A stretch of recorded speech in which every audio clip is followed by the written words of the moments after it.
ہم نے افسانہ کتبہ کے پہلے حصے کی پڑھائی کی تھی۔ آج ہم اس افسانے کا دوسرا حصہ پڑھیں گے۔ اس کے مصنف ہیں غلام عباس۔ تو افسانے کے شروع میں ہم یہ پڑھتے آئے ہیں کہ افسانے کے شروع میں ایک بہت ہی لمبا سا منظر دکھایا گیا ہے، اور وہ منظر کس چیز کا ہے کہ دفتروں سے بہت سے کلرک نکلے ہیں اور بازار کی طرف گئے ہیں۔ ان کے حلیے وہ کیسے ہیں دیکھنے میں، یہ سب کچھ ہم نے اس پہلے حصے میں پڑھا تھا۔ اب ہم اس سے اگلا حصہ پڑھیں گے۔ تو چلیے پڑھنا شروع کرتے ہیں۔ میں پڑھتی ہوں، آپ بھی میرے ساتھ ساتھ پڑھیے۔ گو ان میں سے زیادہ تر کلرکوں کی مادری زبان ایک ہی تھی۔ مادری زبان کہتے ہیں ہم وہ زبان جو ہمارے والدین کی ہوتی ہے، ہم ان سے سیکھتے ہیں، یعنی ہمارے گھر کی زبان جو ہمارے گھر میں بولی جاتی ہے، ایک ہی تھی، مگر وہ لہجہ بگاڑ بگاڑ کر غیر زبان یعنی ہماری اپنی زبان کے علاوہ جو بھی زبان ہوگی اسے ہم غیر زبان کہیں گے، میں باتیں کرنے پر تلے ہوئے تھے۔ تلے ہوئے ہونا یعنی ایسا لگ رہا تھا کہ بس یوں سمجھ لیجئے، تلا ہونا ایک محاورے کے طور پر استعمال ہوتا ہے، اور یہ تب کہا جاتا ہے کہ جب کوئی زبردستی یا بغیر چاہے بھی کوئی کام کرے تو اسے ہم تلا ہوا جو ہے کہہ سکتے ہیں۔ اس کی وجہ وہ طمانیت نہ تھی۔ طمانیت کا لفظ جو ہے اطمینان سے نکلا ہے، یعنی کہ سکون نہ تھا، وہ اطمینان نہ تھا جو کسی غیر زبان پر قدرت حاصل ہونا کہتے ہیں کسی کام میں ماہر ہونے کو یا کسی کام کے آنے کو، پر اس میں باتیں کرنے پر اکساتی ہے یعنی ہمارا جو ہے ہماری توجہ اس طرف ہوتی ہے کہ بھئی ہمیں تو یہ زبان آتی ہے، ہم بولیں۔ اکسانا یعنی توجہ دلانا۔ بلکہ یہ کہ انہیں دفتر میں دن بھر اپنے افسروں سے اسی غیر زبان میں بولنا پڑتا تھا، اور وہ باہم یعنی کہ آپس میں بات چیت کر کے اس کی مشق بہم پہنچا رہے تھے۔ مشق یعنی کسی کام کو بار بار کر کے اس کو سیکھ جانا، اور بہم پہنچانا محاورے کے طور پر استعمال ہوتا ہے۔ اس کا یہ مطلب ہے کسی کام کو کر کر کے جو ہے وہ اس میں اپنی جو ہے وہ یوں سمجھ لیجئے مہارت پیدا کرنا، کوشش پیدا کر لینا، حاصل کرنا۔ تو یعنی وہ اس زبان کو جو ہے رواں کرنے کے لیے عام طور پر بھی یعنی دفتر سے نکل کر بھی اس میں باتیں کر رہے تھے۔ اس کی وجہ یہ تھی، وجہ یہ نہیں تھی کہ انہیں یہ زبان آتی تھی تو وہ جو ہے دوسروں کو دکھانے کے لیے جو ہے وہ بول رہے تھے، بلکہ وہ اس لیے بول رہے تھے تاکہ جب وہ دفتر میں کیونکہ بولتے ہیں تو دفتر میں ان کی وہ زبان روانی رہے، رواں ہو جائے، اس لیے وہ باہر نکل کر بھی اسی زبان میں بات کر رہے تھے۔ ان کلرکوں میں ہر عمر کے لوگ تھے، ایسے کم عمر بھولے بھالے یعنی کہ معصوم، اور نا تجربہ کار ہم ایسے شخص کو کہتے ہیں کہ جسے کام کا ابھی جو ہے تجربہ نہ ہو، یعنی اسے کام کرنا ابھی اچھی طرح سے نہ آتا ہو، کوئی بھی کام ہو سکتا ہے وہ بھی، جن کی ابھی مسیں بھی پوری نہیں بھیگی تھیں۔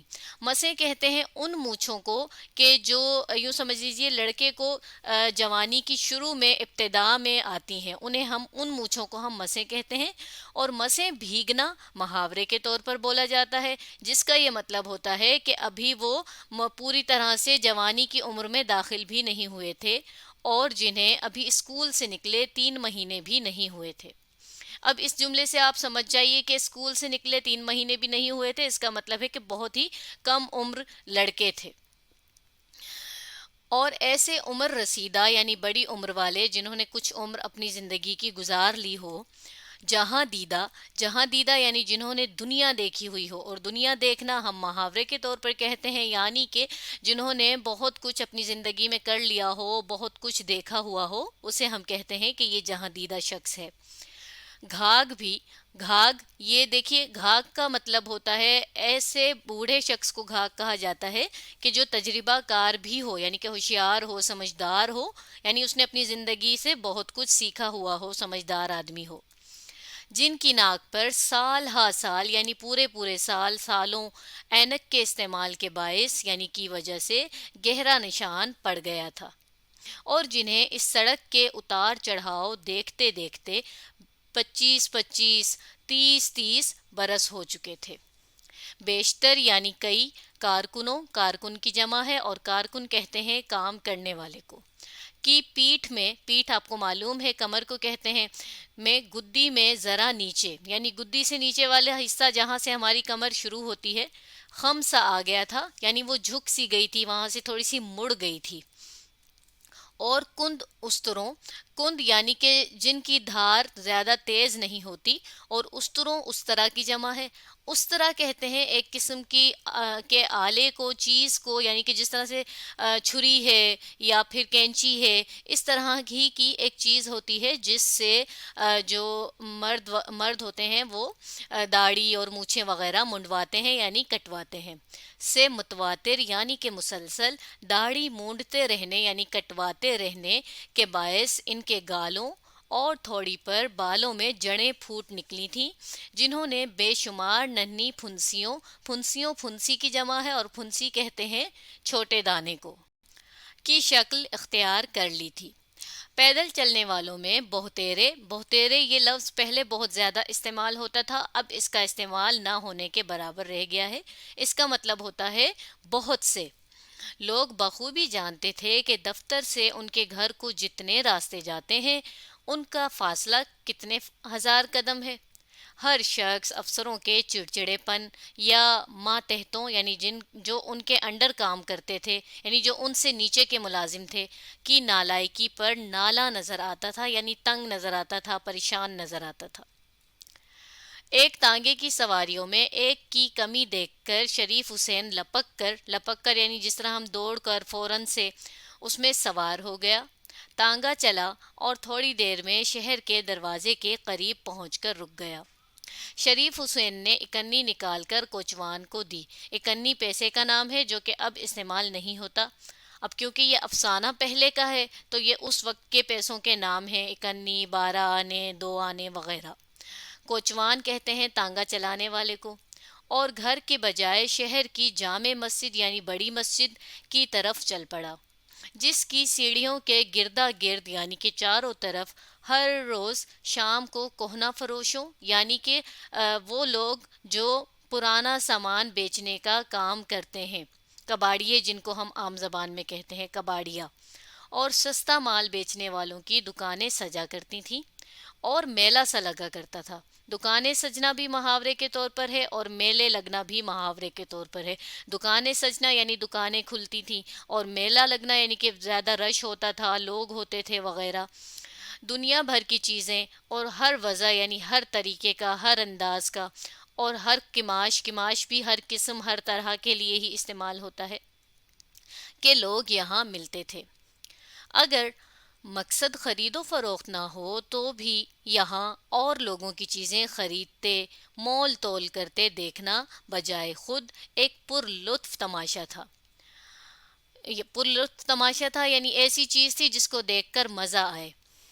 شریف حسین لیکچر باز حکیموں یعنی وہ حکیم جو بہت بڑی بڑی باتیں کر کے لوگوں کو اپنی باتوں میں لا کر اپنی دوائیں بیچتے ہیں، لیکچر بازی سے یہاں پر یہ مراد ہے۔ سنیاسیوں، یہ سنیاسی کی جمع ہے، اور سنیاسی کہتے ہیں ایک قسم کے فقیر کو۔ تعویذ گنڈے بیچنے والے، سیانوں یعنی ہوشیاروں، اور کھڑے کھڑے تصویر اتار دینے والے فوٹوگرافروں کے۔ آگے پڑھتے ہیں کہ جھمگٹا کی جمع ہے، اور جمگٹھا کہتے ہیں رش کو، کے پاس ایک 2 منٹ رکتا، سیر دیکھتا، اس طرف جا نکلا جہاں کباڑیوں کی دکانیں تھیں۔ یہاں اسے مختلف قسم کی بے شمار چیزیں نظر آئیں، ان میں سے بعض ایسی چیزیں تھیں جو اپنی اصلی حالت میں بلا شبہ یعنی بغیر کسی شک کے صنعت کا اعلیٰ نمونہ ہوں گی۔ صنعت کا اعلیٰ نمونہ ہونا، صنعت کہتے ہیں کسی بھی کام کو خوبصورتی سے بہت اچھی طریقے سے کرنا، سمجھ لیجئے کسی بھی کام کو اعلیٰ نمونہ ہونا یعنی بہت اچھا جو ہے وہ نمونہ ہوں گی۔ مگر ان کباڑیوں کے ہاتھ پڑتے پڑتے یا تو ان کی صورت اس قدر مسخ یعنی کہ بگڑ گئی ہے، بدل گئی ہے، ہو گئی تھی کہ پہچانی ہی نہ جاتی تھی، یا ان کا کوئی حصہ ٹوٹ پھوٹ گیا تھا جس سے وہ بیکار ہو گئی تھیں۔ چینی کے ظروف، چینی ایک خاص قسم کے برتنوں کے لیے استعمال ایک خاص قسم کی چیز ہوتی ہے جس سے برتن بنتے ہیں۔ چینی ایک خاص قسم کے سفید کلر کی مٹی ہوتی ہے، رنگ کی مٹی ہوتی ہے جس سے برتن بنائے جاتے ہیں۔ ظروف ظرف کی جمع ہے نا، اور ظرف ہم برتن کو کہتے ہیں۔ گلدان، ٹیبل لیمپ، گھڑیاں، جلی ہوئی بیٹریاں، چوکٹھے، چوکھٹ کی یہ جمع ہے، اور چوکھٹ کہتے ہیں دروازے کے چاروں اطراف میں جو ایک طرح کا سانچہ ہوتا ہے جس میں دروازہ فٹ کیا جاتا ہے، اس کو ہم چوکھٹ یا چوکھٹے کہتے ہیں۔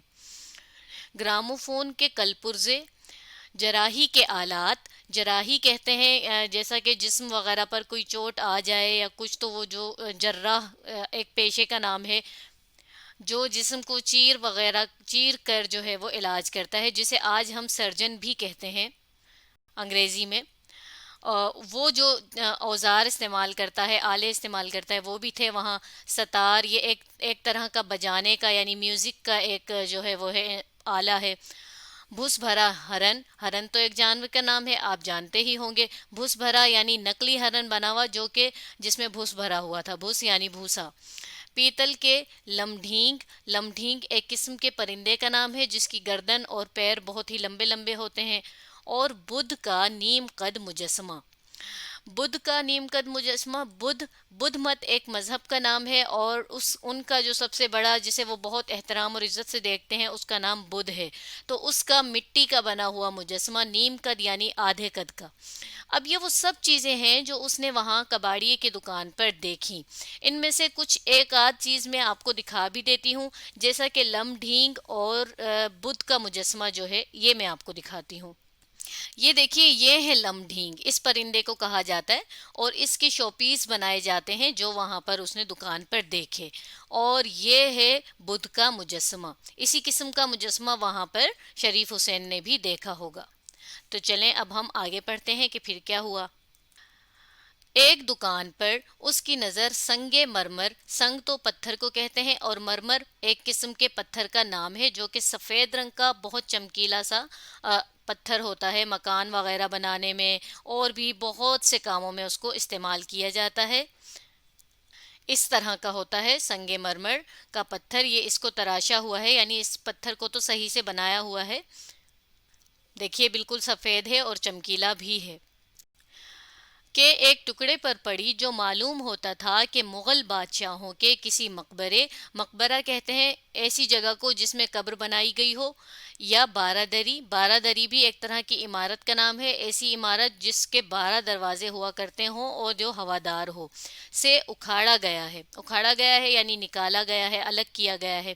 اس کا طول یعنی کہ لمبائی کوئی 1.25 فٹ تھا، اور عرض کہتے ہیں چوڑائی کو 1 فٹ۔ شریف حسین نے اس ٹکڑے کو اٹھا کر دیکھا، یہ ٹکڑا ایسی نفاست یعنی صفائی سے تراشا گیا تھا، یعنی کہ کاٹا گیا تھا، بنایا گیا تھا، کہ اس نے محض یہ دیکھنے کے لیے کہ بھلا کباڑی اس کے کیا دام بتائے گا، قیمت دریافت کی، یعنی کہ پوچھی۔ 3 روپے، کباڑی نے اس کے دام کچھ زیادہ نہیں بتائے تھے، مگر آخر اسے اس کی ضرورت ہی کیا تھی، اس نے ٹکڑا رکھ دیا اور چلنے لگا۔ کیوں حضرت چل دیے، آپ بتائیے کیا دیجیے گا؟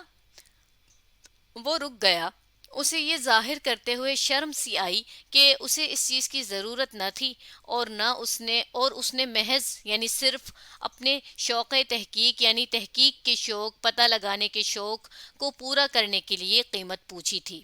اس نے سوچا دام اس قدر کم بتاؤ کہ جو کباڑی کو منظور نہ ہو، کم از کم وہ اپنے دل میں یہ تو نہ کہے گا کہ یہ کوئی کنگلا ہے، یعنی اس کے پاس تو پیسے ہی نہیں ہیں، جو دکانداروں کا وقت ضائع اور اپنی ہرس پوری کرنے آیا ہے۔ ہرس پوری کرنا بھی ایک محاورہ ہے، یعنی اپنا بس جو ہے شوق ایک طرح کا پورا کرنے آ گیا ہے۔ ہرس ویسے تو لالچ کو کہا جاتا ہے۔